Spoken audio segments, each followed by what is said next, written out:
एक बार की बात है, गर्मी का समय था। बहुत तेज कड़ाके की धूप निकली हुई थी। महात्मा बुद्ध और उनके शिष्य किसी गांव में प्रवचन देने जा रहे थे। उन सभी शिष्यों का गर्मी से हाल बेहाल हो रखा था और वो सभी चलते चलते बहुत थक गए थे। महात्मा बुद्ध के प्रिय शिष्य आनंद भी उनके साथ थे। अब आनंद के मन में भी सवाल उठ रहा था। अंत में उन्होंने बुद्ध से पूछा कि हे बुद्ध, गाँव कब आएगा और यहाँ से कितनी दूर है? हम बहुत थक गए हैं। वहीं खेत में एक बूढ़ा आदमी काम कर रहा था। आनंद ने उस आदमी को देखकर बुद्ध से कहा कि चलिए हम उनसे पूछ लेते हैं कि हमारा ठिकाना कितनी दूर है। बुद्ध ने हामी भर दी और वो उससे पूछने के लिए चले गए। आनंद ने बूढ़े आदमी के पास जाकर पूछा कि यहाँ से अगला गांव कितनी दूरी पर है। बूढ़े आदमी ने कहा कि यहाँ से वो गांव अब कुछ ही दूरी पर है, आप जल्द ही पहुँच जाएंगे। ये कहकर वो आदमी बुद्ध की तरफ देखकर मुस्कुराने लगा। बुद्ध भी उस बूढ़े आदमी को देखकर मुस्कुराए। आनंद को ये समझ नहीं आया कि वो लोग क्यों मुस्कुरा रहे हैं, इसका कारण क्या है। मैंने भी ऐसी कोई बात नहीं कही कि जो ये लोग मुस्कुराएं। आनंद के मन में ये सवाल अभी घूम ही रहा था कि वो लोग आगे निकल गए। आगे कुछ दूर चलने के बाद गांव नहीं आया। तब आनंद के मन में फिर से ये सवाल आने लगा कि उस बुजुर्ग के अनुसार तो गांव अभी तक आ जाना चाहिए था, तो फिर आया क्यों नहीं। तभी उन्हें रास्ते में एक और आदमी मिले और आनंद ने उनसे भी यही सवाल पूछा कि आगे आने वाला गांव और कितनी दूर है। उस आदमी ने कहा कि ज्यादा दूर नहीं है, बस 2-4 किलोमीटर ही दूर है। ये सुनकर आनंद ने मन ही मन सोचा कि बस अब तो पहुंच ही जाएंगे, पास में ही है। और फिर तभी दोबारा महात्मा बुद्ध रास्ते में मिले। उस आदमी को देखकर थोड़ा सा मुस्कुराए और वो आदमी भी गौतम बुद्ध को देखकर मुस्कुराने लगा। अब फिर से आनंद के दिमाग में सवाल उठने लगा कि आखिर दोनों की आपस में मुस्कुराने का क्या राज है। परंतु वो लोग आगे बढ़ते रहे। काफी आगे जाने के बाद भी गांव नहीं आया।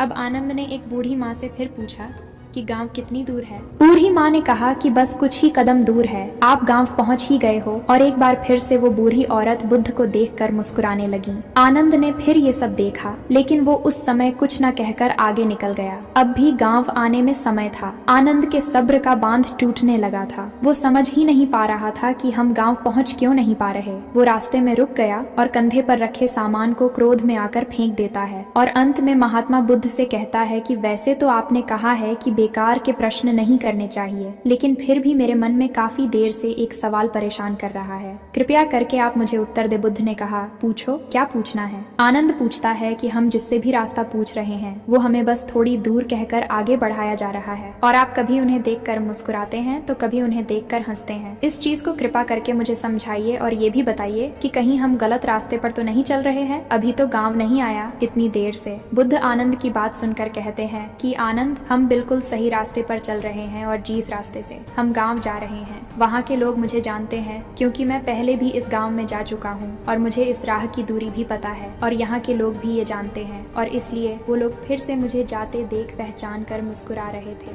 और जिस तरह हम लोग उन लोगों को लक्ष्य प्राप्ति के लिए प्रवचन देते हैं, उपदेश देते हैं, उसी तरह वो भी हमें हमारी मंजिल की ओर निरंतर बढ़ते रहने के लिए एक राह देते हैं ताकि हम अपनी मंजिल तक पहुँच सकें। बुद्ध की ये बात सुनकर आनंद मुस्कुरा उठा और सभी एक बार फिर से गांव के लिए निकल पड़े और कुछ समय बाद ये लोग वहां पहुंच भी गए। इसीलिए दोस्तों, जिस तरह बुद्ध और उनके शिष्यों को रास्ते में कई लोग मिलते हैं जो उन्हें मार्ग पर जाने के लिए प्रेरित करते हैं, ठीक उसी प्रकार हमारे जीवन में भी हमें किसी न किसी रूप में प्रेरणाएं मिलती रहती है। बस फर्क ये है कि हम उसे पहचान नहीं पाते हैं। हमेशा याद रखो कि जीवन में आगे बढ़ने के लिए अवसर हर किसी को मिलता है। ये हमारे ऊपर है कि हम उस अवसर को पहचान पाते हैं या नहीं पहचान पाते। और साथ ही अपनी मंजिल तक पहुंचने के लिए धैर्य रखना चाहिए। बेशक उसे मिलने में वक्त लग सकता है, थोड़ी कठिनाई हो सकती है, लेकिन निरंतर चलते रहने से एक ना एक दिन हमें मंजिल जरूर मिलेगी। धैर्य और शांति यही सफलता की सबसे बड़ी कुंजी होती है।